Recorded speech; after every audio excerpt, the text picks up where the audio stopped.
Hello students, today we will study about functions of retailer अर्थात खुदरा विक्रेता के क्या कार्य हैं। आज के इस लेक्चर में हम स्टडी करेंगे। सो स्टार्ट करते हैं। First point that is buying and assembling. A retailer deal in different varieties of goods which he purchase from different wholesaler for selling to the consumer. He tried to locate best and economical source of the supply of goods अर्थात retailers जो हैं वो अलग अलग variety of goods को purchase करते हैं और अलग अलग होलसेलर्स के साथ में डील करते हैं। और होलसेलर से जब वो परचेस करके लेकर आते हैं तो एक ही रूफ के नीचे यानी एक ही छत के नीचे कंज्यूमर्स को अलग अलग वेराइटीज़ को प्रोवाइड करवाते हैं। इस तरह से जो रिटेलर्स होते हैं वो बेस्ट लोकेशन, बेस्ट प्रोडक्ट और इकोनॉमिकल सोर्स भी प्रोवाइड करवाते हैं जिससे कि वो बेस्ट गुड्स को सप्लाई कर सके। इस तरह से रिटेलर होलसेलर से बाय करता है यानी होलसेलर से परचेस करता है, खरीदता है और असेंबल कर कर यानी पैक कर कर और कंज्यूमर तक सप्लाई करने का काम करता है। नेक्स्ट पॉइंट पर आते हैं दैट इज़ वेयर हाउसिंग और storing. After assembly of goods from different suppliers the retailers preserves them in store and supply this goods to the consumer as and when required by them. The goods are kept as reserve stock in order to ensure uninterrupted supply to the consumers. अर्थात जब goods assemble हो जाते हैं, pack हो जाते हैं अलग अलग सप्लायर से, तो रिटेलर क्या करते हैं, उन्हें अपने स्टोर में करके रखते हैं यानी उन्हें अपने शॉप में सिस्टमेटिकली जमा कर रखते हैं और फिर कंज्यूमर को सेल करते हैं और सप्लाई करते हैं। और ये सप्लाई जब उनकी ज़रूरत होती है यानी कंज्यूमर की जब नीड होती है तब वो करते हैं।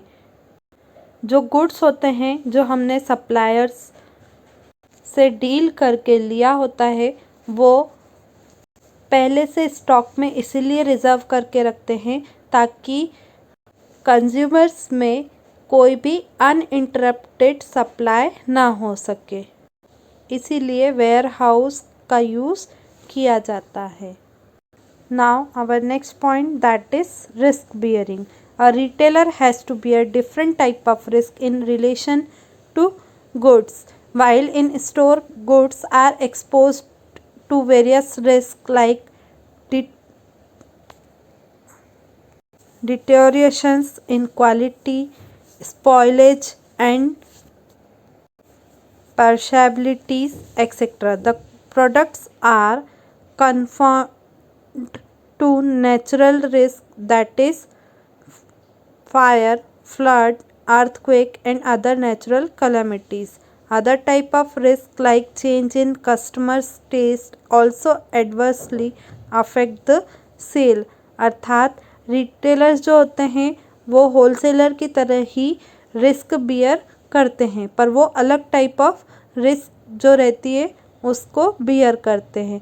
जैसे वो जब अपने पास में गुड्स को स्टोर करके रखते हैं तो भी एक रिस्क को इन्विटेशन देते हैं या हम ऐसा कह सकते हैं कि एक रिस्क को बियर करते हैं क्योंकि गुड्स में भी पॉसिबल कि एक्सपोज हो जाए, जैसे डिट्रियोशंस होना यानी क्वालिटीज़ में चेंज आना, कोई प्रोडक्ट फीका अपने आप में रखे रखे फीका पड़ जाना या ख़राब हो जाना, उसका स्पॉइलेज होना और भी ऐसे कई काम हो सकते हैं। जैसे कुछ प्रोडक्ट ऐसे होते हैं जो नेचुरली रिस्क में होते हैं जैसे फायर यानी आग से जल जाना, फ्लड एकदम से बाढ़ वगैरह आ जाना, अर्थक्वेक आना, तो ये जो है वो अदर नेचुरल कैलामिटीज़ की तरह हो सकते हैं। तो ये भी रिटेलर जो है वो इस टाइप के रिस्क को भी बियर करता है।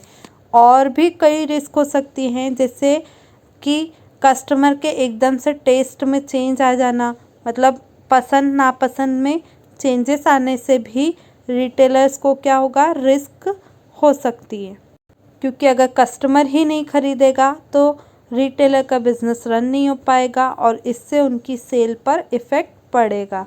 नेक्स्ट पॉइंट देखते हैं, that is help in introducing new product. Without the service of retailers, new product cannot be introduced properly in the market. This is so because a retailer has a direct link with the customer.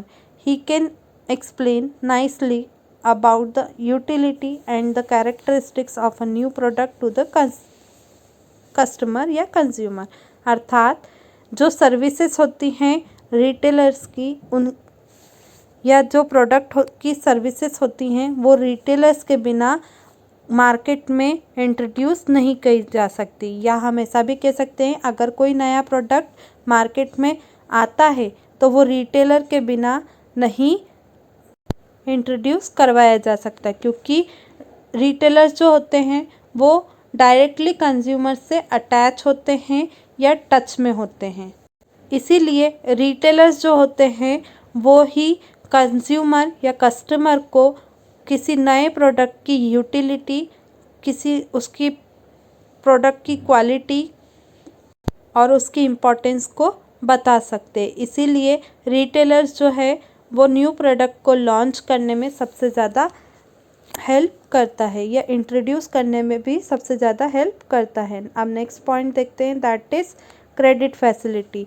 He caters to the needs of the consumers या customers even by supplying them goods on credit. He bear the risk of bad debts on accounts of non-payment of account by the customer. अर्थात जो customers होते हैं उसकी need हर किसी supplier या हर किसी retailer हो या होलसेलर हो, हर किसी शॉपकीपर को ज़रूरत होती है। बट रिटेलर्स की बात कर रहे हैं तो उसमें कस्टमर्स डिस्ट्रीब्यूट हो जाते हैं, क्योंकि बहुत सारे रिटेलर्स होते हैं और कस्टमर भी हर किसी जगह पर जहां कॉस्ट कम होगी वहां से परचेस करते हैं। इसीलिए जो रिटेलर्स होते हैं वो अपने कस्टमर को बनाए रखने के लिए कभी कभी गुड्स को क्रेडिट बेसिस पर या उधार पर भी सप्लाई करने की कोशिश करते हैं और इस टाइम पर वो बैड डेब्ट्स यानी अपना पैसा डूबने की रिस्क को भी बियर करते हैं, क्योंकि उस टाइम पर कभी जब वो क्रेडिट फैसिलिटी प्रोवाइड करते हैं तो कस्टमर पेमेंट कब करेगा भी या नहीं, इस बात की गारंटी रिटेलर्स के पास में नहीं होती है। इसलिए क्रेडिट फैसिलिटी में भी वो एक रिस्क को बियर करते हैं। इस तरह से आपका यहाँ पर ये टॉपिक कंप्लीट होता है। आई होप आपको अच्छे से समझ में आ गया होगा। और भी कई पॉइंट्स है जो आप अपनी बुक से भी राइट डाउन कर सकते हैं। Thank you.